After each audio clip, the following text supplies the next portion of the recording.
suele ser un concepto que suele confundirse con otros, como por ejemplo el de doctrina jurisprudencial o el de jurisprudencia mismo. El Código Procesal Constitucional en este punto tiene varias precisiones y la jurisprudencia misma del Tribunal Constitucional también ha enfatizado qué debe entenderse por precedente vinculante o en qué caso lo puede adoptar el Tribunal Constitucional.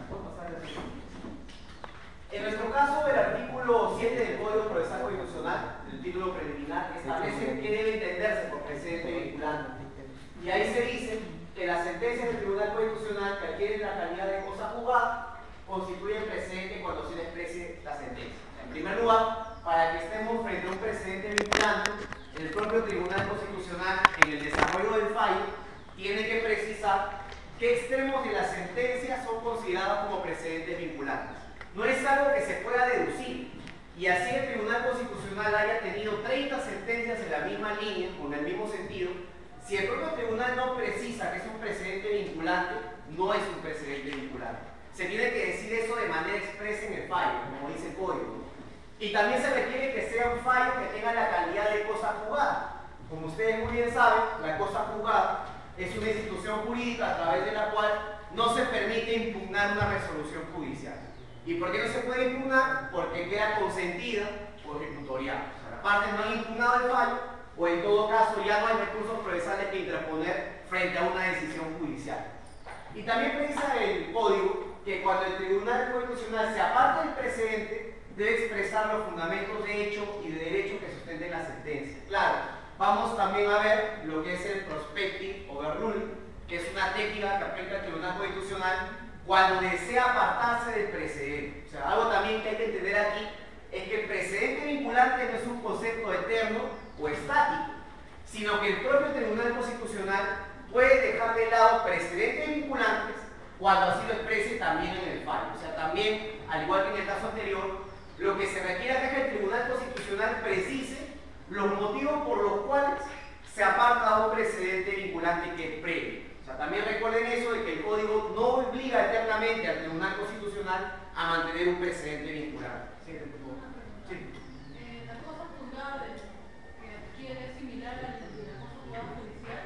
Sí, básicamente sí, ¿no? Pero el Tribunal Constitucional había precisado un concepto que se denomina cosa juzgada constitucional. O sea, cuando hay una sentencia que es inconstitucional, para el tribunal materialmente no es cosa juzgada, sino que es cosa juzgada cuando cumple los lineamientos o principios establecidos en la Constitución. O sea, si por ejemplo hay un fallo en un tribunal en el que se ha vulnerado el debido proceso, para el Tribunal Constitucional eso propiamente no es cosa juzgada constitucional.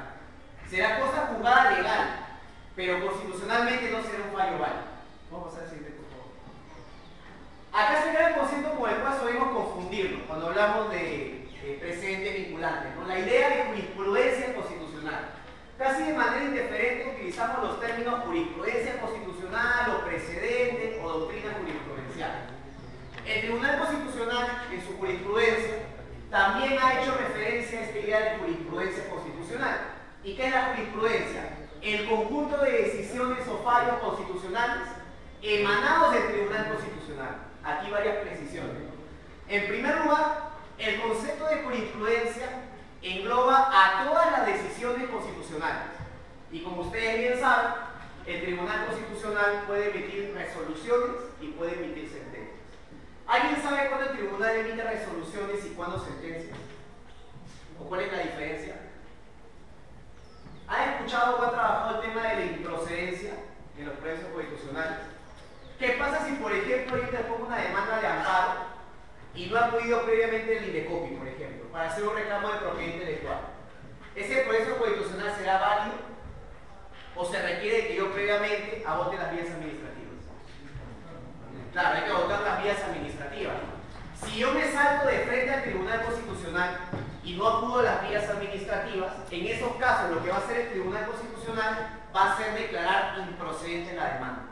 Cuando se declara improcedente, no significa de que el tribunal no esté de acuerdo con su reclamo.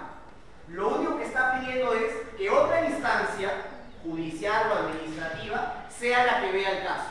Y que primero esa instancia judicial o administrativa resuelva.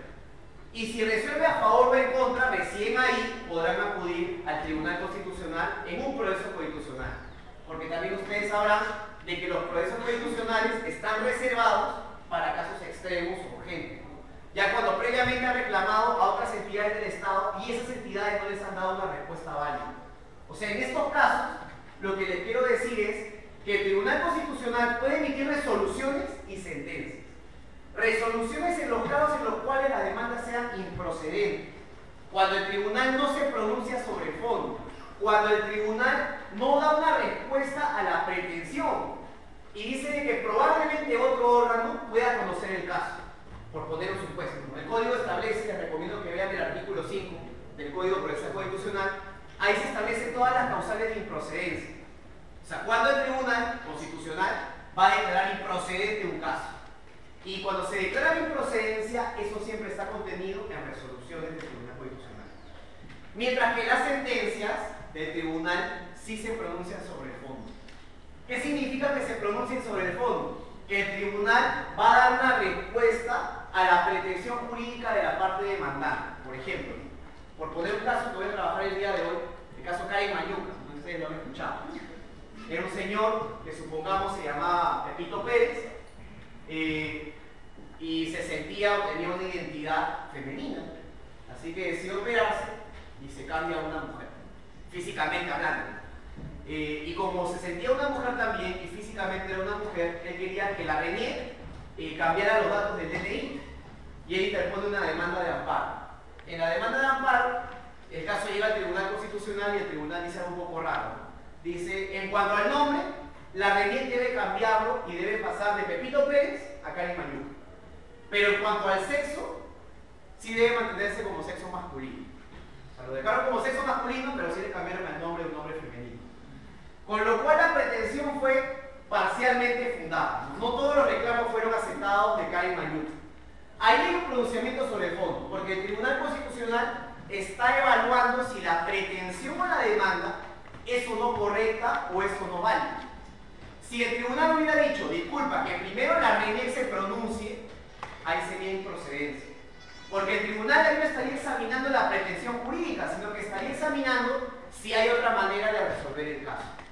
Cuando el tribunal sí se pronuncia sobre el fondo o sobre la pretensión contenida en la demanda, ahí hay una sentencia. Y por eso aquí el concepto de jurisprudencia constitucional engloba tanto a las resoluciones como a las sentencias. Y también hace la precisión el tribunal de que son solamente aquellas decisiones emanadas del propio Tribunal Constitucional. O sea, lo que diga el Poder Judicial en el marco de un proceso de amparo propiamente no sería jurisprudencia constitucional, al menos para el tribunal. Como ustedes bien saben también, las demandas de amparo se interponen ante el juez civil, luego van en apelación a la sala y finalmente llegan al Tribunal Constitucional. O sea, hay un sistema compartido de funciones entre el Poder Judicial y el Tribunal Constitucional al ver un proceso de amparo, por ejemplo. Y en estos casos lo que ha hecho el tribunal es, oye, por si acaso jurisprudencia constitucional solamente es aquella que emana del Tribunal Constitucional. También se dice que es aquella jurisprudencia orientada a defender la superlegalidad, jerarquía, contenido y cumplimiento de las normas pertenecientes al bloque de constitucionalidad. ¿Alguien ha visto, recuerda qué es el bloque de constitucionalidad? El bloque de constitucionalidad es aquel conjunto de disposiciones o de normas jurídicas que no están formalmente en la Constitución, pero que permiten de que el Tribunal Constitucional examine si una ley es o no constitucional. Por poner un ejemplo, ¿alguien recuerda el caso Ponga? El caso del gobierno regional de Cajamarca. No sé si ustedes habrán escuchado, pero Gregorio Santos, presidente del gobierno regional de Cajamarca, expidió una ordenanza regional en la que dijo que el proyecto Ponga era inviable. O sea, que el proyecto Ponga, que era de alcance nacional, no era válido y no podía aplicarse. Yo les pregunto a ustedes, ¿es correcto lo que hizo el presidente del gobierno regional? ¿Es válido que un presidente del gobierno regional invalide un proyecto de alcance nacional? No, porque habría que una invasión de atribuciones o de competencias, ¿no?, que son del gobierno nacional. ¿Alguien sabe dónde se encuentran contenidas las atribuciones de los gobiernos regionales y locales? Están en la que se llama Ley Orgánica de Gobiernos Regionales y Locales. O sea, hay una ley orgánica que regula cuáles son las atribuciones y competencias de los gobiernos Esa ley orgánica, les pregunto, ¿tiene rango constitucional? No tiene rango constitucional, porque es una ley. Tiene rango legal incluso. Pero el Tribunal Constitucional suele utilizar esa ley orgánica para examinar si algún acto o alguna disposición es o no contraria con la Constitución. ¿Por qué? Porque esa ley orgánica hace una función fundamental en el Estado, que es distribuir las competencias. Y el Tribunal Constitucional, como advierte de que esa distribución no está en la Constitución, la tiene que buscar en algún lado. Y en el caso peruano, es en la ley orgánica de gobiernos regionales y locales. O sea, en consecuencia, ustedes van a encontrar leyes, o sea, normas inferiores a la Constitución, que el propio tribunal puede emplear para examinar si un acto es o no constitucional. O sea, cuando le digan si algo es o no constitucional, no solamente se toma en cuenta la Constitución, sino también las leyes orgánicas en algunos casos. ¿Se les ocurre un ejemplo más? Un tratado internacional será parte del bloque. ¿Un tratado de derechos humanos? Claro, porque es algo que formalmente no está en la Constitución. O sea, los derechos contenidos en tratados internacionales formalmente no están en el texto constitucional, pero permite de que el Tribunal Constitucional aplique o no una declaratoria de inconstitucionalidad. Y ahora vamos a ver casos donde el tribunal ha hecho eso, ha tomado en cuenta la Convención Americana y el Pacto Internacional de Derechos Civiles y Políticos para determinar si un acto es o no constitucional. Eso es el bloque de constitucionalidad. Pasamos a ver, por favor. Acá está la idea de precedente que ha sentado el tribunal. El Tribunal Constitucional básicamente ha dicho que es aquella regla jurídica expuesta en un caso particular en el cual el tribunal decide establecer una regla general. ¿Qué ocurre aquí? Que normalmente los precedentes vinculantes no son creados en abstracto por el tribunal. ¿Ustedes han escuchado lo que son los acuerdos plenarios del Poder Judicial? ¿O han visto un acuerdo plenario? Son decisiones de la Corte Suprema en la que se contiene, por ejemplo, una interpretación de lo que es la ley, sin que exista un caso particular. Por ejemplo, ¿no? Hace poco en el Perú hubo el debate en torno a la ley de violación sexual de menores, ¿no? Y si las personas entre 14 y 18 años de edad daban consentimiento en materia sexual, que fue todo un problema que hubo en el Perú, porque cuando el Código Penal en 91 se aprueba, se decía, los niños entre 14 y 18 años dan consentimiento en materia sexual. O sea, si un chico de 15 años se acuesta con una chica de 19, el consentimiento es válido, puede aprobar esa relación sexual. Sin embargo, en el Perú comenzaron algunos casos graves de violación, y si mal no recuerdo, en el gobierno anterior se cambia la ley y se dice, las personas entre 14 y 18 años de edad no dan consentimiento válido en materia sexual. O sea, si una chica de 17 se acostaba con un hombre de 19, eso era violación sexual, pese a que la chica estuviera de acuerdo con la decisión de mantener relaciones sexuales. Lo cual, hay que ser sinceros, al día de hoy en nuestras sociedades es algo ridículo, ¿no? O sea, chicos de 15 y 16 años ya plenamente se han iniciado en la vida sexual. Y es más, si ustedes revisan el Código Civil peruano, ¿se pueden casar los menores de 18 años? ¿O no? Claro, se pueden casar. Y la pregunta es, bueno, se pueden casar, pero no pueden mantener vida íntima. Lo cual podría ser hasta contradictorio, porque las mujeres, hasta donde yo recuerdo, derecho civil, se pueden casar a los 14 y los hombres a los 16 años. O sea, con lo cual estarían diciendo, ¿saben qué? Ustedes se pueden casar, pero no pueden mantener relaciones sexuales. Había una pequeña incoherencia en el ordenamiento jurídico. Y es más, comenzaron a llegar varios casos al Poder Judicial típicos, ¿no? Donde una chica de 19 años iba llorando porque su enamorado de 17 estaba siendo procesado penalmente, porque había tenido relaciones sexuales y seguramente se enteró el padre o se enteró algún conocido e interpusieron una demanda porque era considerado como violación sexual. Y ahí comenzaron los problemas, ¿no? Se comenzó a justiciar a personas que en principio no habían cometido un delito, al menos desde un punto de vista material. Y el Poder Judicial, cuando se encontró con ese problema, emitió un acuerdo plenario.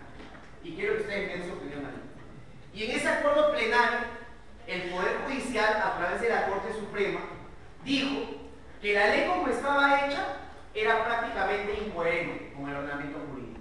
Porque en la vida social y en el Código Civil se podía ver que mujeres y hombres entre 14 y 18 años podían tener hasta cierto punto una vida sexual activa. Y el Poder Judicial dijo, de ahora en adelante, los jueces de inferiores instancias no pueden aplicar el Código Penal en el sentido de sancionar a personas entre 14 y 18 años que den consentimiento en materia sexual. ¿Es correcto lo que hizo la Corte Suprema? Ni siquiera lo hizo primar por un caso particular. O sea, lo hizo en un acuerdo plenario donde le da una orden a los demás jueces del Poder Judicial para que inapliquen una ley. Si ustedes han llevado proceso constitucional, sabrán de que el Poder Judicial no puede expulsar una norma del ordenamiento jurídico. El Poder Judicial la puede inaplicar para un caso, pero el Poder Judicial no la puede expulsar. El único órgano que en el caso peruano puede expulsar una ley del ordenamiento es el Tribunal Constitucional. Pero lo que había hecho el Poder Judicial con este acuerdo plenario en la práctica era votar a la ley, porque estaba ordenando a todos los demás jueces de inferiores instancias de que inapliquen una norma jurídica. Y ahí comenzaron a venir los problemas. En el caso llega al Tribunal Constitucional y el Tribunal dice que lo que hizo la Corte Suprema estaba mal. Y el Tribunal no puede emitir esa clase de decisiones. Ahí también quería llegar a esto, ¿no? Los precedentes vinculantes se emiten normalmente en casos particulares, o sea, en casos individuales. Y a partir de un caso particular, el tribunal comienza a construir una regla general. Por poner un ejemplo, que también lo vamos a ver después con la jurisprudencia del tribunal. La Constitución establece que las decisiones del Jurado Nacional de Elecciones en materia electoral no pueden ser cuestionadas en sede judicial. Ahí hay un gran problema. ¿Qué pasa si, por ejemplo, en el procedimiento ante el Jurado Nacional de Elecciones se vulnera un derecho fundamental? La Constitución expresamente dice, oye, ninguna decisión del Jurado Nacional en materia electoral, o sea, en cuanto a destitución de personas, puede ser cuestionada en sede judicial. Yo podría entender que no podría presentar una demanda de amparo, o un habeas corpus, o una acción de inconstitucionalidad, porque estarían llegando al Poder Judicial, estarían siendo judicializadas. Ahí venía el gran problema de que los jueces, en principio, no podían recibir demandas de amparo en casos del Jurado Nacional de Elecciones, porque la Constitución prohibía de que se presentaran demandas en el Poder Judicial, por casos vistos por el Jurado Nacional de Elecciones en materia electoral. Hasta que llegó un conocido caso, Lizama Puelles, donde el Tribunal Constitucional sentó un precedente vinculante. ¿Qué había ocurrido en este caso? Hubo una arbitrariedad en el proceso seguido contra un alcalde en Piura, se le había destituido y pese a que el órgano encargado de ver su situación lo había absuelto de la acusación, se le había separado del cargo y no tenía prácticamente derecho a apelar la decisión. Ahí el Tribunal Constitucional dijo, oye, por si acaso, si bien la Constitución dice que no puede cuestionar en sede judicial decisiones del Jurado Nacional de Elecciones, esa regla no aplica si es que se vulneran derechos fundamentales, como el debido proceso. ¿Qué hizo ahí el tribunal? Aprovechó un caso particular, el caso del señor Lizama Puelles, para construir una regla general, como salía aquí, ¿no? Un caso particular, Lizama Puelles fue destituido, al parecer por vulneración del debido proceso, de la alcaldía de Piura. Caso particular. ¿Y cuál fue la regla que construyó el tribunal, la regla general? Oye, por si acaso la Constitución tiene que ser interpretada en el sentido de que la persona pueda cuestionar en sede judicial decisiones del Jurado Nacional de Elecciones. Esa fue la regla general que construyó el tribunal. Eso es un precedente vinculante. Aprovechar un caso particular y con eso construir también una regla general en el ordenamiento jurídico. Y también hay ese precedente, parámetro normativo para la resolución del futuro proceso. ¿Para qué sirve el precedente vinculante? Para que los demás órganos del Estado, o sea, el Poder Judicial y el propio Tribunal Constitucional, tengan un parámetro con el cual resolver. El propio Código dice que las decisiones del Tribunal Constitucional vinculan a todos los poderes públicos.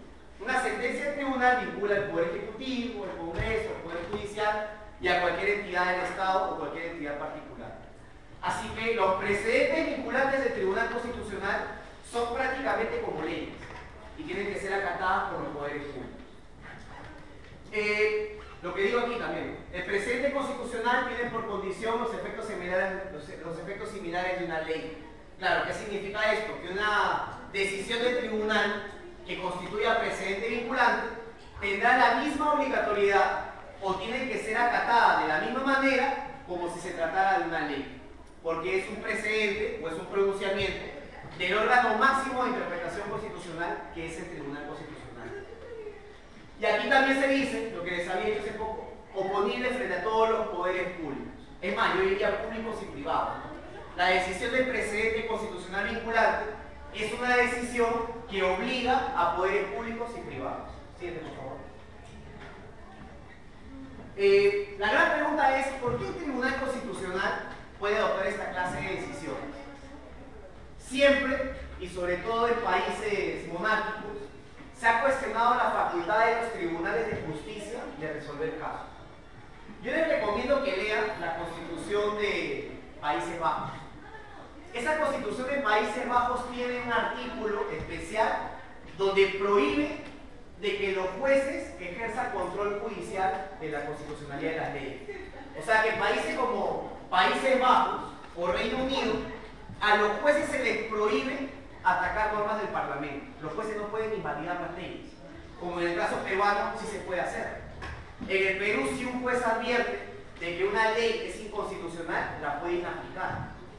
Y si el Tribunal Constitucional también lo ve, puede hasta expulsar esa ley.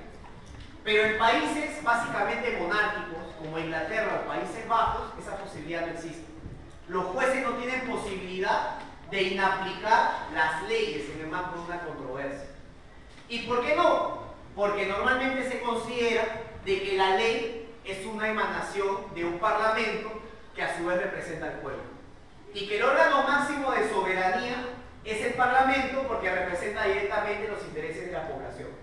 Y el Poder Judicial, por el contrario, es un órgano que no es democrático, se dice en esos países. Porque a diferencia de los jueces, los miembros del Parlamento sí son elegidos por el pueblo. Y se hace la diferencia, ¿no? El Parlamento puede hacer todo lo que quiera porque emana de la voluntad popular. Mientras que el Poder Judicial, al no ser un órgano democrático, no tendría la posibilidad de invalidar una ley. O sea, los ingleses más o menos pensarían de una manera más o menos como esta. Los jueces no tienen respaldo democrático. A lo cual, por ejemplo, en países como el nuestro, yo les diría, o les preguntaría a ustedes, ¿qué pasaría si en el Perú eligiéramos por votación a los magistrados de la Corte Suprema? O a los del Tribunal Constitucional. Imagínense, tendrían de magistrado de la Corte Suprema a Pombo, a Vanessa Tello, bueno, personas que serán buenas en las cosas que hacen, ¿no? Pero propiamente no son académicos o personas que puedan interpretar la Constitución. Y si le das el sesgo democrático a esas instituciones, corres un peligro quizás mayor, de que se subvierta la democracia más bien. Porque son personas que si bien cuentan con respaldo popular, eso no les da necesariamente las aptitudes para ejercer el cargo. O sea, obviamente, ahí está el gran cuestionamiento de por qué, por ejemplo, los miembros del Poder Judicial no son elegidos democráticamente. Porque también necesitan esa garantía de independencia frente a otros poderes del Estado. Son órganos técnicos y no necesitan de la aprobación popular para emitir una decisión. Y ahí viene el gran problema, ¿no? El día de ayer, ¿no? Ustedes vieron las noticias, en la Corte Constitucional de Colombia se dio una decisión sobre el caso de un travesti, que pues, ustedes habrán escuchado las noticias en el canal N, que era un hombre pero estaba vestido como mujer, y la pregunta era si iba al colegio vestido como hombre o como mujer, ¿no? Y al final la Corte colombiana valió la decisión de que si quería ir vestido como mujer, porque exteriormente era una mujer, tenía que ir como tal, y el colegio no lo podía obligar a ir como hombre.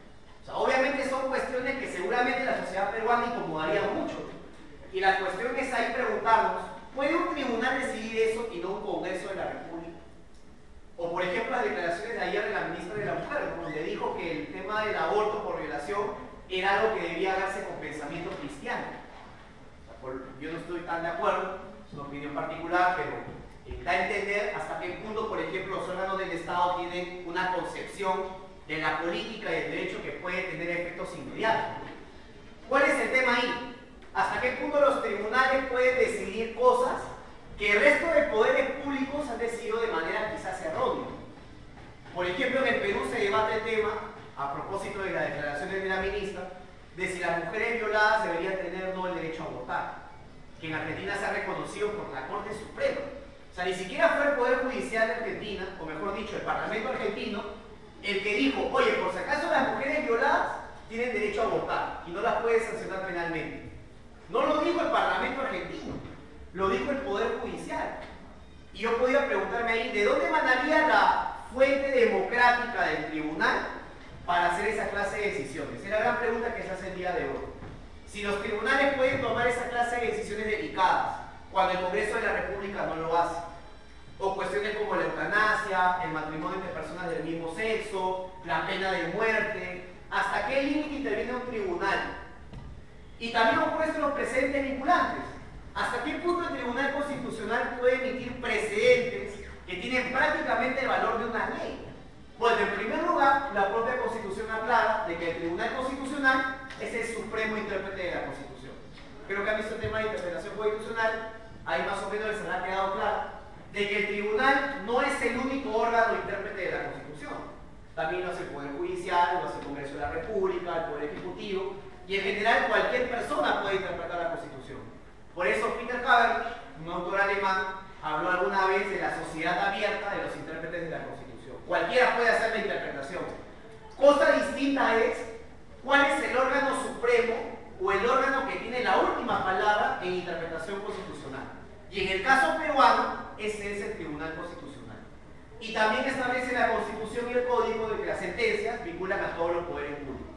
Con lo cual, el Código Procesal Constitucional y también la Constitución le han dado una posición privilegiada al tribunal para emitir precedentes que puedan vincular a todos los demás poderes del Estado. Aquí también, ¿no? Una regla que suele aplicarse en temas de interpretación es el principio de conservación de la ley. La declaración de inconstitucionalidad que hace un tribunal, o sea, cuando el Tribunal Constitucional decide expulsar a una ley, es una medida de última ratio. O sea, es el último recurso que puede emplear el Tribunal Constitucional. Y el tribunal ha dicho, en principio el tribunal solamente puede expulsar una ley cuando no tiene otra manera de poder salvarla. Cuando sea el último recurso, recién el tribunal podrá expulsar a esa ley del ordenamiento jurídico. ¿Por qué? Porque la ley emana del Parlamento, del Congreso, y se debe presumir constitucional, según lo que ha dicho el tribunal. Indubio pro legislatorio. La ley se presume constitucional y solamente cuando la inconstitucionalidad es manifiesta, el tribunal la puede expulsar. Más o menos para que vean los problemas, este caso de la ley de seguridad aérea refleja mucho el problema de que tienen los jueces. Ustedes recordarán que el 11 de septiembre, en 2001, en Estados Unidos, se estrellaron dos aviones contra las Torres Gemelas. Fue parte de un atentado terrorista en el cual murieron creo que más de 5.000 personas. Ante este caso, en Alemania se adoptó la Ley de Seguridad Aérea. ¿Qué decía la Ley de Seguridad Aérea? Que si, por ejemplo, los miembros de las Fuerzas Armadas veían un avión que era capturado por terroristas y que no había manera de poderle tomar el control de la nave, las Fuerzas Armadas tenían el derecho de poder derribar el avión. ¿Están de acuerdo con esa ley? Supongamos que capturan un avión, miembros de, supongamos, el MRTA que se han reactivado y dicen vamos a estrellarlo contra la Universidad Villarreal. Y en ese avión son, supongamos, 40 pasajeros y acá estamos 300 personas. Y el avión ha sido tomado por los terroristas y está viniendo directamente hacia la universidad. ¿Sería válido derribar el avión? Porque los terroristas tomaron el control completo de la nave y no hay manera de escaparse. Les pregunto nuevamente, ¿y si en el avión estuvieran sus hijos, sus hermanos, sus padres, sus amigos, derribarían el avión? También igual, con el honor del alma, ¿no? Es una pregunta bien complicada, ¿no? Pero suele pasar de que la gente cambie de opinión cuando les dices, oye, por si acaso en el avión va a estar tu mamá, tu papá, tu hijo, tu hermano, tu esposo, tu esposa y tantas cosas más. Es una decisión bien complicada. La cuestión fue que ese caso llegó al Tribunal Federal Alemán y el Tribunal Federal Alemán declaró que la ley era inconstitucional. ¿Por qué? Porque básicamente lo que dijo ese tribunal fue que el Estado no tiene derecho a matar inocentes, porque sería la Fuerza Armada lo que derribaría en el avión. Decisión que fue criticada, sobre todo desde el punto de vista del análisis económico del derecho. Al parecer es indefectible que las personas van a morir de los dos bandos. O sea, si el avión se estrella, mueren los del avión y mueren los de la universidad. Pero si arribas el avión de manera fría, se mueren solo los del avión. Así que, ¿cuál era ahí la decisión correcta? Bueno, es una pregunta abierta. Pero que en todo caso que deja entender de que hay leyes que se duda sobre su constitucionalidad. Y seguramente si yo pregunto acá quiénes estaban de acuerdo con la ley y quiénes en contra, habrá seguramente porcentajes 70-30 o 60-40. No hay consenso. Y cuando no hay consenso, lo que ha hecho el tribunal es la ley se presume constitucional o no debería ser expulsada. Solamente cuando la inconstitucionalidad es latente o manifiesta, recién el tribunal puede hacer esa expulsión. Y ahí también viene una figura que seguramente la deben haber visto, que se denomina interpretación conforme con la Constitución. ¿Qué significa esto? De que el tribunal, a fin de no expulsar una ley, porque a veces el vacío genera más consecuencias perjudiciales, el tribunal ha dicho, hay que hacer interpretación de las leyes con el propósito de salvarlas. Les voy a poner un caso. Hace tiempo, regular cantidad de tiempo, salía una ley que otorgaba pues beneficios en la jubilación. Y supongamos que esta ley que otorgaba beneficios en la jubilación dijera algo más o menos como lo siguiente. Se otorgarán los siguientes beneficios a las personas jubiladas, A, B, C, D, E, menos a los abogados y abogadas. Esa ley, ¿por qué sería inconstitucional? Por ser discriminatoria, porque al parecer sin un fundamento válido estaría sacando a un grupo de profesionales de la protección de la ley. Les pregunto, ¿sería conveniente que ahí el tribunal expulse la ley? Si ustedes fueran al Tribunal Constitucional y esa ley le llega, ¿les conviene expulsarla? ¿Por qué no?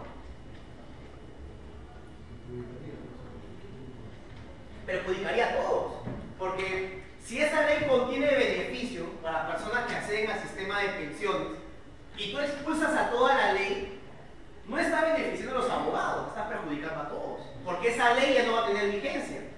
Y nuevamente el Congreso de la República tendría que reunirse y debatir un nuevo proyecto de ley en materia de pensiones. ¿Qué hace ahí el tribunal? El tribunal aplica la figura de interpretación conforme. ¿Qué hace ahí? Interpretar de que la ley no excluye a los abogados y la ley sigue vigente.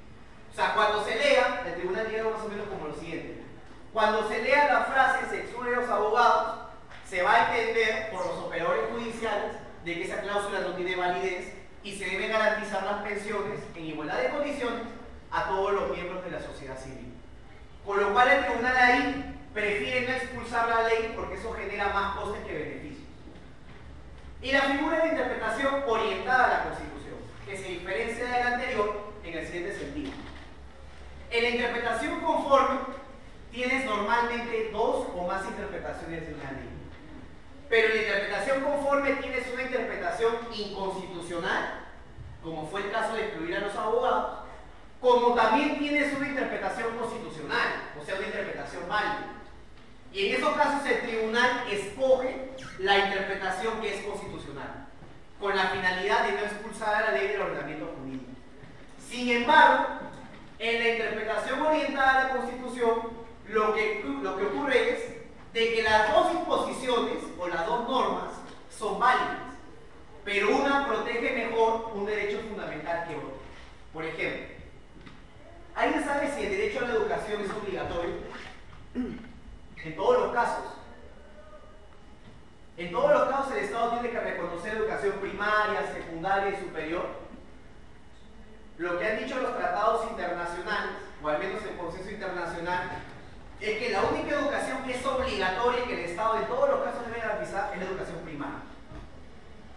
Eso dice la Convención Americana de Derechos Humanos y el Protocolo de San Salvador y el Pacto de Naciones Unidas. Dice, la educación primaria es obligatoria. Supongamos que nuestra Constitución dijera de que la educación primaria y secundaria son obligatorias. ¿Cuál es la norma válida ahí? Porque tenemos un tratado internacional que vincula al Perú y dice, educación primaria obligatoria. Y tenemos una ley interna que dice interpretación primaria, educación primaria y secundaria son obligatorias. ¿Cuál se aplica? ¿El tratado internacional o la ley interna?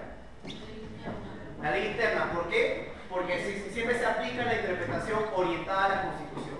O sea, la interpretación que más favorezca el desarrollo de un derecho fundamental. Así sea un tratado internacional, porque alguno tranquilamente pudo haber dicho, tratado internacional frente a la ley interna, prevalece el tratado internacional. Sin embargo, en virtud de la figura de la interpretación orientada por la Constitución, se prefiere aquella interpretación que más se acerque a la protección de los derechos fundamentales. ¿Entienden? ¿Qué presupuestos existen para que se adopte un precedente vinculante? O sea, ¿en qué casos el Tribunal Constitucional puede adoptar precedentes vinculantes? En primer lugar, cuando se evidencie que los operadores jurisdiccionales vienen resolviendo casos de manera distinta. En el Perú actualmente hay un problema un poco complicado. ¿Alguien sabe, en materia procesal penal, cuántos años se requieren para dictar prisión preventiva? ¿Cuántos? 4 años, creo, o 3. Creo que son 4. ¿Alguien sabe si en algún momento se dijo que era un año? En el gobierno anterior se adoptó una ley que rebajaba de 4 años a solamente 1 año para dictar prisión preventiva.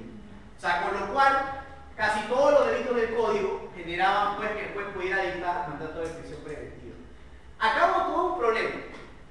Cuando se adopta el Código Procesal en 91 y el Código Procesal Penal de 2004, se decía 4 años.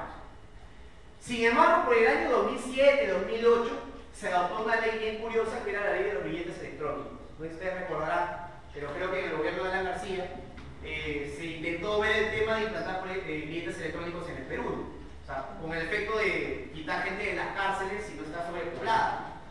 Y bueno, el proyecto de ley era válido, interesante, tenía varias innovaciones, pero el problema era que no había plata. O sea, la ley estaba perfectamente hecha, pero no había ninguna institución que quisiera implementar el tema de los billetes electrónicos. Y el problema ya era el siguiente. Esa ley tenía un artículo en el cual decía, por si acaso, para dictar prisión preventiva ya no son 4 años, o mejor dicho, ya no es 1 año, vuelven a ser 4 años, porque se dieron cuenta porque era ridículo que casi todos los delitos del Código Penal fueran pasibles de prisión preventiva. Pero había un pequeño problema.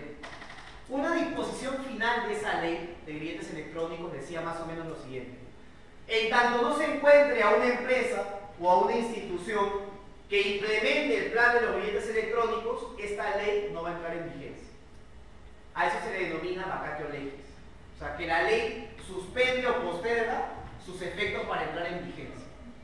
Les pregunto, ¿el cambio que hizo esa ley de volver a los 4 años era válido? ¿Sí o no? Hay un gran problema porque esa ley no había entrado en vigencia. Porque la propia ley exigía de que para que entre en vigencia tenía que haber una institución que implemente el tema de los billetes electrónicos. Pero no existía esa institución. Por lo cual se podía entender de que todavía seguía vigente la ley anterior, que decía 1 año.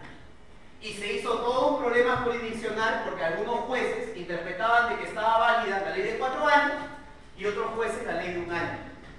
Y eso hasta ahora ha generado problemas en la administración de justicia. Eso, por ejemplo, ameritaría que el tribunal dicte un precedente vinculante. ¿Por qué? Porque los operadores jurisdiccionales no tienen clara la situación y no saben si está vigente la ley que dice 1 año o si la ley que dice 4 años. Ahí se puede emitir un precedente vinculante para que el tribunal ordene las labores de los operadores de justicia. Primer supuesto de adopción de precedente vinculante. Segundo, cuando se evidencie que los operadores jurisdiccionales vienen resolviendo en base a una interpretación errónea. Volvemos al caso que les había comentado, ¿no? El tema del Jurado Nacional de Elecciones.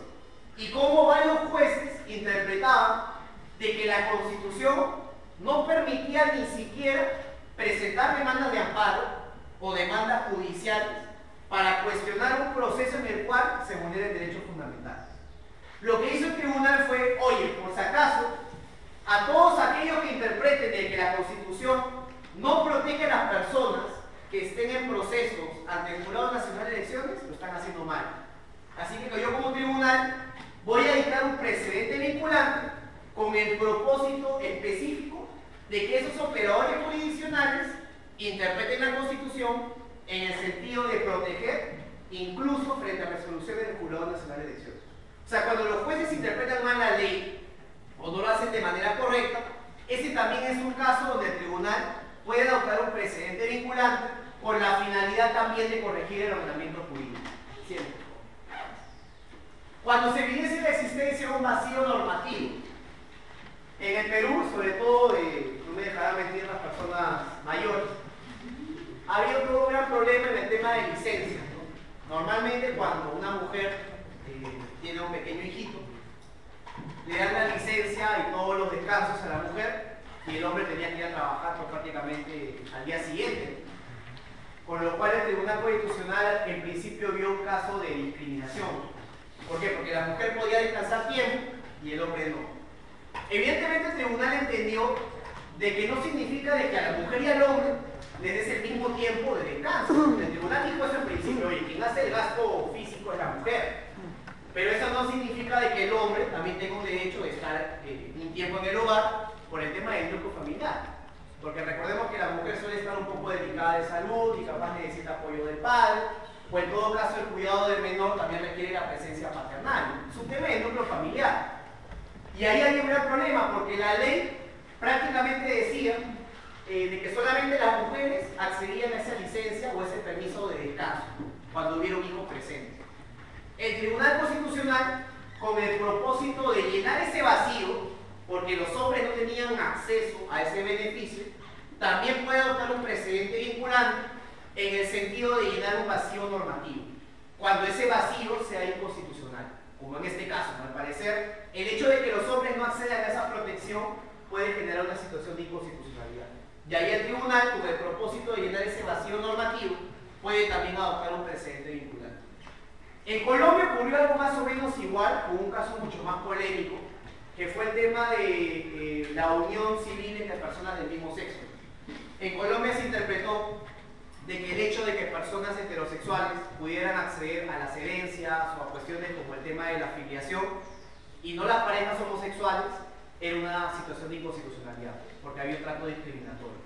Y ese vacío normativo de no darle protección a las parejas homosexuales hizo que la Corte de Colombia dicte un precedente con la finalidad de también proteger a las parejas homosexuales. Más o menos para que se den cuenta cómo se maneja esta figura. Cuando se evidencia la existencia de una norma carente de interpretación jurisdiccional en sentido lato, aplicable a un caso concreto y donde caben varias posibilidades interpretativas. El gran problema que existe en varias situaciones legales es cuando el operador jurisdiccional no tiene clara cuál es el sentido de la ley o no sabe qué quiso decir la Constitución. Cuando puede desprender varias interpretaciones de lo que dice la ley, o cuando la ley no ha regulado algo de manera concreta y específica, el Tribunal Constitucional también ha habilitado que se puede emitir precedentes vinculantes. ¿Con qué propósito? También de que los jueces lo interpreten de la manera que quieran o de que les dé la gana. Eso ocurrió en el caso del proceso de cumplimiento. El proceso de cumplimiento es un proceso constitucional que tiene por finalidad ejecutar las leyes o los actos administrativos.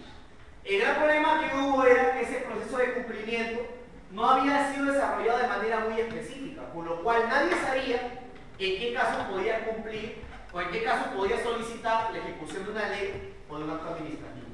Y el tribunal en su jurisprudencia emitió un precedente vinculante con el propósito de ordenar lo que era el proceso de cumplimiento y de que no hubiera mayores problemas.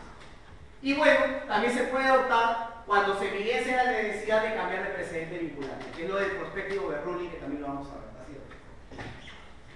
Aquí está justamente esta figura, ¿no? El prospective overruling. ¿Qué significa eso? La facultad que tiene el tribunal de apartarse de un precedente vinculante. Eso también lo vamos a ver en la jurisprudencia del Tribunal Constitucional. Hay tres requisitos que se requieren. Expresar los fundamentos de hecho y de derecho que sustentan la decisión. O sea, ¿por qué el Tribunal Constitucional se aparta del precedente que había dictado con anterioridad? Ahí hay un gran problema, porque apartarse del precedente vinculante genera inseguridad jurídica. Les voy a contar un caso para que más o menos se den cuenta de cómo se manejan estos precedentes. ¿Ustedes han escuchado lo que es el recurso de agravio constitucional? ¿Verdad? Que es una figura que, por ejemplo, si ustedes están en el Poder Judicial con un habeas corpus y ya han visto la sala penal del caso, ustedes pueden interponer un recurso para que el caso llegue al Tribunal Constitucional. A eso se le denomina recurso de agravio constitucional.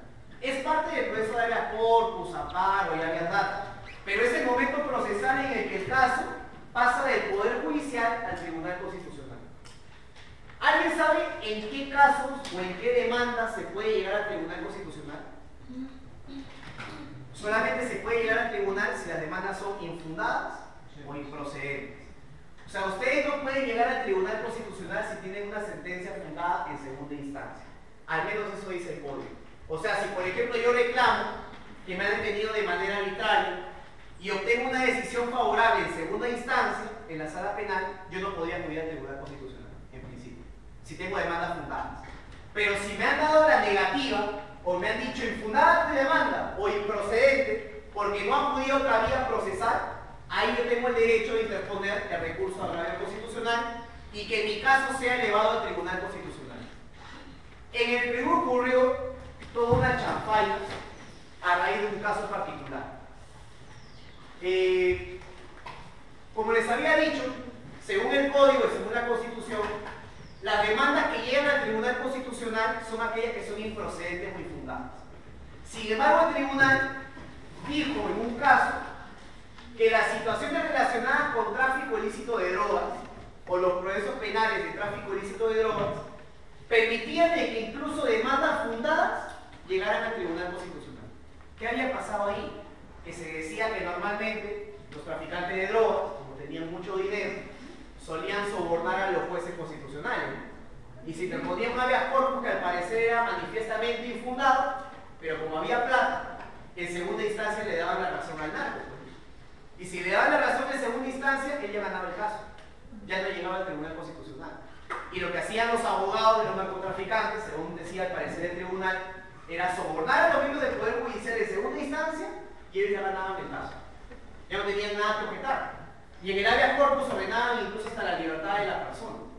Con lo cual se generó pues una situación de caos, ¿no? El tribunal ve esa situación y dice, hay que ponerle un freno al Poder Judicial. Y el tribunal dice, oye, en caso de tráfico de drogas, incluso cuando la demanda sea fundada, va a poder llegar al Tribunal Constitucional. O sea, el tribunal dijo algo que al parecer en principio no decía la ley ni habilitaba la Constitución. Y ahí se generó la siguiente situación.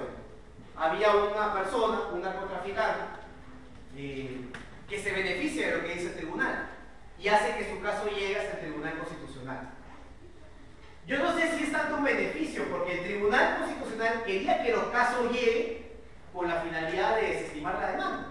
Porque obviamente veía que era un caso de un narcotraficante, una persona peligrosa, y el tribunal estaba pensando, yo ni de vaina le voy a aceptar una demanda de habeas corpus, una persona involucrada en caso de tráfico de drogas. Esa era la finalidad del tribunal. O sea, llegar al Tribunal Constitucional, al menos a los narcotraficantes, no les convenía.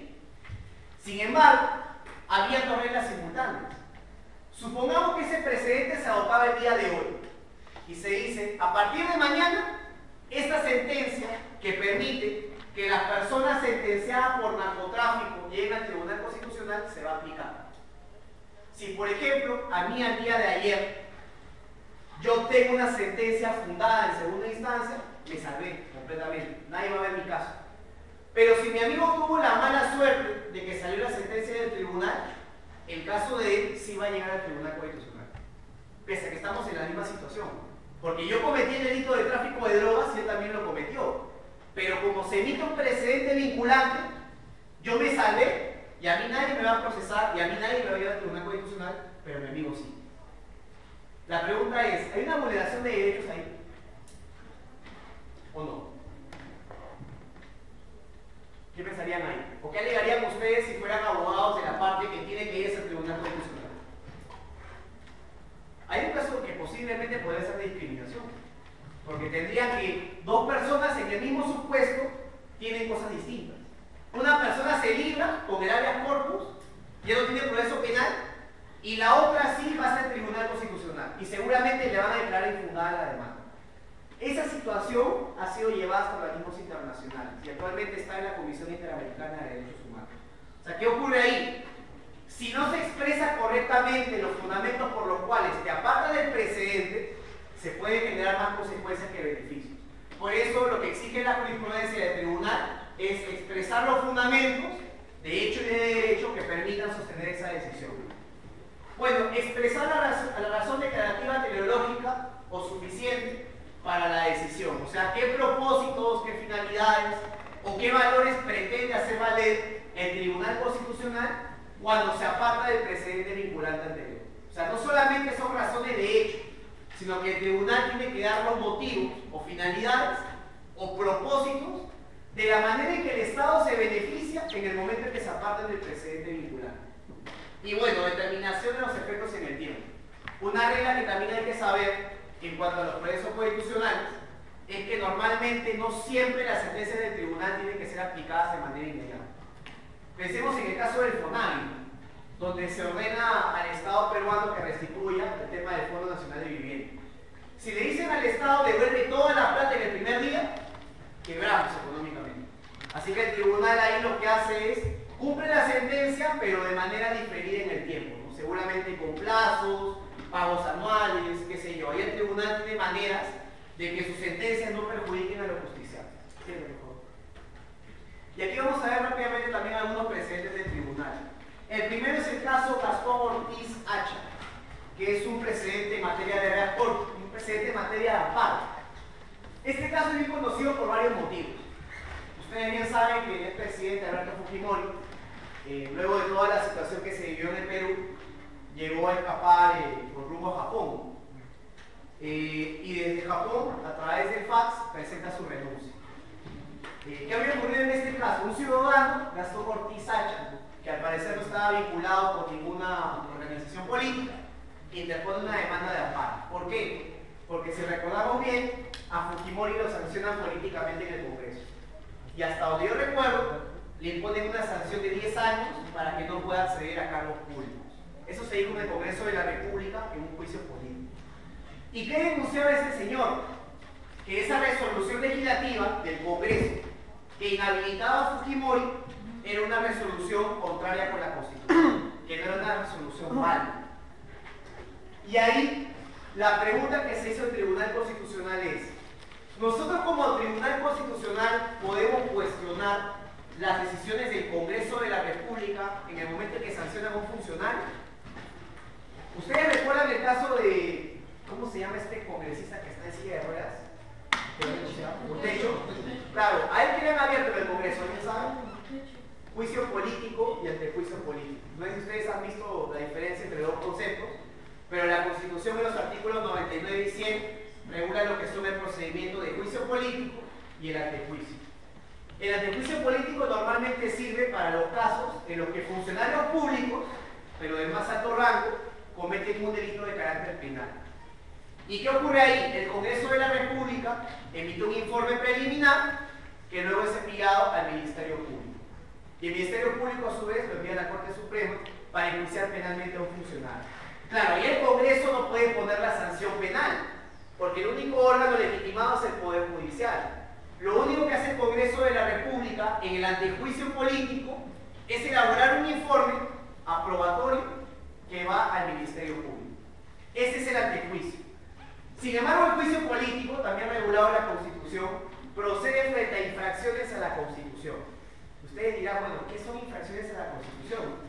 Si ustedes revisan artículos de doctrina sobre este tema, la gran crítica que se ha hecho es que nadie puede precisar cuándo hay una infracción a la Constitución o cuándo se vulnera la Constitución.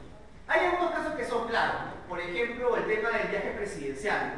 La Constitución dice claramente que el presidente de la República, al momento que abandone el territorio peruano, tiene que avisar al Congreso y al mismo tiempo informar los lugares a los que va y el tiempo que va a demorar. Y como ustedes saben, hace no mucho tiempo hubo un problema con el viaje de Pedro Mal a Francia, ¿no? Donde ustedes recordarán que él sale del país con permiso del Congreso ciertamente, pero nunca avisó de que pasaba por Francia. Y ahí los congresistas incluso quisieron iniciar un juicio político, porque decían de que el presidente había infringido la Constitución, porque nunca avisó de que estaba haciendo una parada en Francia. Claro, el argumento del presidente fue: no, pero solamente bajé de casualidad, fue una parada técnica. Y en esa parada técnica se reunió con el presidente de Francia. Yo no creo que haya sido algo tan improvisado, porque no creo que el presidente de Francia haya dicho: ah, bien, presidente del Perú, vamos a tomarnos un café. Es algo que está normalmente planificado. Pero bueno, ahí se quiso abrir un juicio político por infracción a la Constitución, porque al parecer el presidente no había avisado a qué país iba a viajar. Sin embargo, no se consiguieron las mayorías parlamentarias y el caso quedó en cero.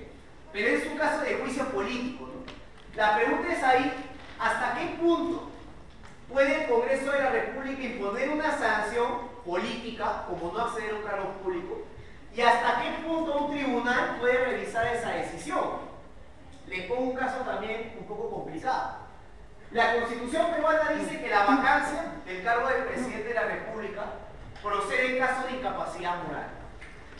¿Alguien puede decir que tiene incapacidad moral?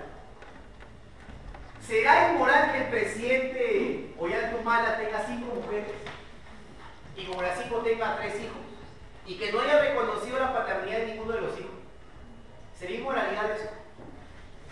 El caso del presidente Toledo, ¿no? Que se decía que al parecer no había reconocido una de sus hijas. ¿Eso generaría la vacancia? Porque yo puedo considerar de que no reconocer un hijo es algo reprochable desde el punto de vista moral. Y es más, hay personas que pueden considerar que la condición homosexual es algo que atenta contra la moral. Hay personas que piensan así. O sea, con lo cual ustedes podrían ver que tienen un supuesto de vacancia que es completamente indeterminado, o sea, incapacidad moral. ¿Y qué pasaría si el Congreso de la República te sanciona a ti, funcionario público, por incapacidad moral? ¿Y por qué me dicen a mí incapaz moralmente? Yo soy ministro de Estado. ¿Qué me han descubierto? Ah, te vimos por las cámaras de Magali, que estabas allá por la Costa Verde y que tú eres un hombre casado, sin embargo estabas con una chica. Y estaban paseando de la mano, y al parecer está en combate, en esta guerra, una modelo conocido. Y tu esposa se ha enterado y bueno, ya te está pidiendo el divorcio. Para mí eso es incapacidad moral. ¿Esa decisión sería válida o no? Yo no sé. Pero es un tema indeterminado, ¿no? ¿Qué es incapacidad moral? Y ahí viene el momento en que nos preguntamos si el Tribunal Constitucional puede intervenir en esa decisión del Congreso de la República, determinar si es que yo por algún motivo soy o no incapaz moralmente hablando. Y ahí lo que dice el tribunal es, si tenemos la potestad de revisar las decisiones del Congreso de la República en el caso de sanciones políticas. Porque el tribunal dice, en este precedente vinculante, no hay zonas o no hay espacios que escapen al control que efectúa el Tribunal Constitucional. Y es más, podemos controlar si las sanciones impuestas respetan la razonabilidad y la proporcionalidad. O sea, si para el tribunal una sanción de 10 años es excesiva, el tribunal incluso podría decir o recomendar que se baje a 2 años, que es algo que también ha sido cuestionado en la doctrina, pero que actualmente es la situación o el estado de los procesos de la paz. Claro, o sea, imagínense todos los casos que pueden haber con los supuestos de la Constitución. El Congreso, sobre todo. En el Perú también fue el Congreso con Fujimori, y es malo, le habilitó 10 años, para que más o menos nos demos cuenta de la importancia de esto. La siguiente, por favor. El segundo caso, que es el que les había comentado un poco ya, es el caso de Isama Puelles. Yo les recomiendo que lean esta sentencia, porque en realidad contiene casi todos los elementos que el Tribunal Constitucional ha desarrollado en su jurisprudencia. O sea, que son derechos fundamentales, el contenido esencial, la doble dimensión, principios de interpretación. Todas esas cosas se encuentran en ese fallo. Les recomiendo que lo lean. El matriz de venido, lo trae acá, ha venido acá casi. Él fue el que elaboró esa sentencia, ¿no? Es un fallo que en verdad contiene cosas bien importantes, que es bueno saber cuando la jurisprudencia del Tribunal Constitucional. Y básicamente, como les había comentado, para no dar más en detalles, el gran problema era que la Constitución expresamente decía que las personas que tenían procedimientos ante el Jurado Nacional de Elecciones no podían presentar una demanda en vía judicial. Lo decía expresamente la Constitución. Y ahí lo que dijo el tribunal fue una interpretación conforme con la Constitución y decir, oye, cuando se vulneren derechos fundamentales como el debido proceso, las personas sí pueden acudir a la protección de los procesos constitucionales, como fue el caso de este señor, ¿no? Que se les había afectado temas como el derecho de participación política en el momento en que fue separado arbitrariamente del cargo. Siguiente, por favor. Este caso es un habeas corpus, ¿no? Miguel Cornelio Sánchez, que es un caso que recoge jurisprudencia de la Corte Interamericana de Derechos Humanos, el caso Jenny Lacayo contra Nicaragua. La pregunta es, ¿hasta qué momento podemos mantener en prisión preventiva a una persona? La clásica pregunta. ¿O hasta qué momento el desarrollo del procedimiento penal se torna arbitrario? Ahí había una persona que estaba detenida por 111 meses. O sea, imagínense la cantidad de tiempo que estaba en prisión y no tenía sentencia. El caso llega al Tribunal Constitucional. Les pregunto, ¿qué derecho fundamental se vulnera con esa decisión? Libertad personal, ¿y qué más? Debido proceso, pero específicamente ¿qué cosa? El debido proceso. Derecho a ser juzgado en un plazo razonable. Es una garantía también del debido proceso que ve el tribunal.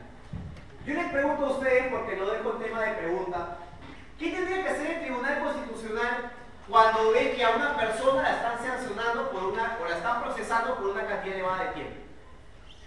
¿Qué tendría que hacer el tribunal? Si ustedes fueran magistrados del tribunal, ¿qué harían ahí? Supongamos que tenemos una persona detenida por 5 o 6 años sin sentencia, ni en primera instancia. Y el caso llega al Tribunal Constitucional en habeas corpus. Ustedes son magistrados. ¿Qué ordenarían? ¿Cómo? La excarcelación. ¿Qué más? En principio debería ser una indemnización. La Constitución reconoce también el derecho a la indemnización en casos de errores judiciales por resoluciones arbitrarias.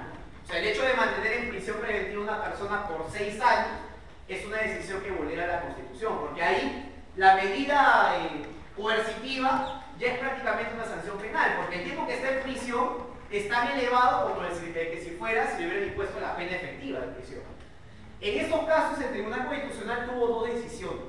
La primera, que fue bien cuestionada, en la que dijo de que si la persona era procesada por una cantidad elevada de tiempo, se tenía que archivar el caso.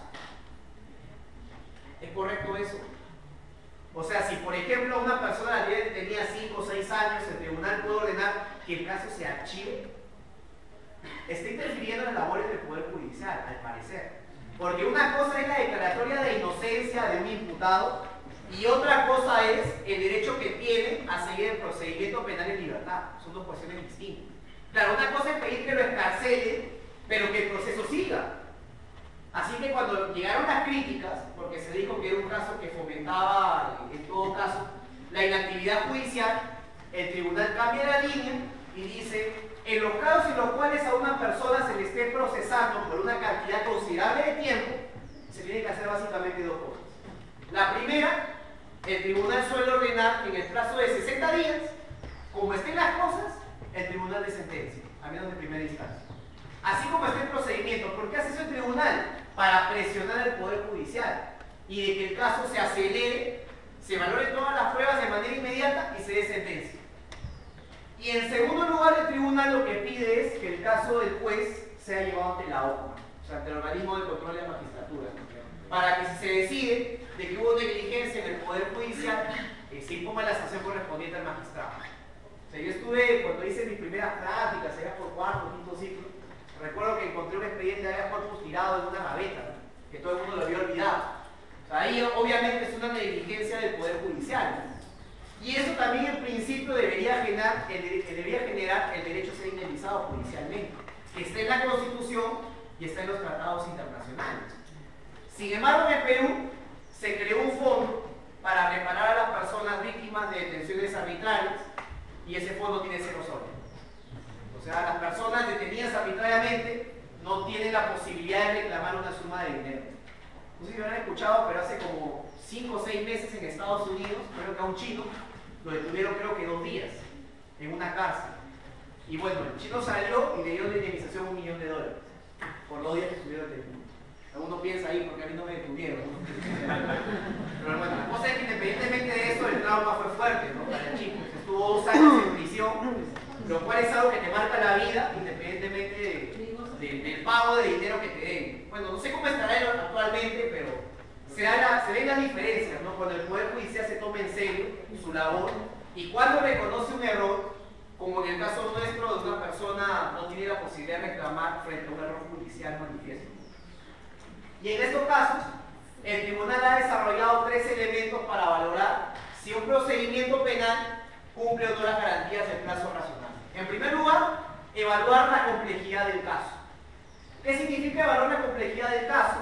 Si la situación llevada a conocimiento de un tribunal tiene varios imputados, es un delito de espionaje, por ejemplo, tiene a varias personas afectadas y requiere la actuación de varias pruebas, el tribunal ha dicho que esos procesos pueden demorar un poco más que el proceso seguramente de una persona botó una gallina de una granja. O sea, la diferencia en la complejidad permite ver de que el Tribunal Constitucional aceptará Una dilatación cuando la controversia sea compleja. Ese es el primer elemento, complejidad del asunto.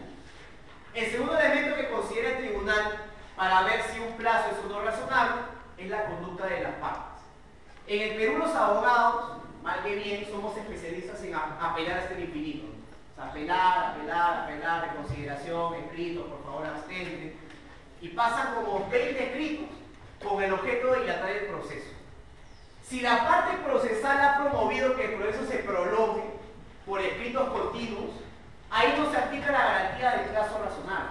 O sea, imagínense que una persona esté sometida a un proceso penal, esté siendo enjuiciada por violación sexual y se cansa de interponer recursos, habeas corpus, recusaciones, tachas, con el objeto de dilatar el proceso.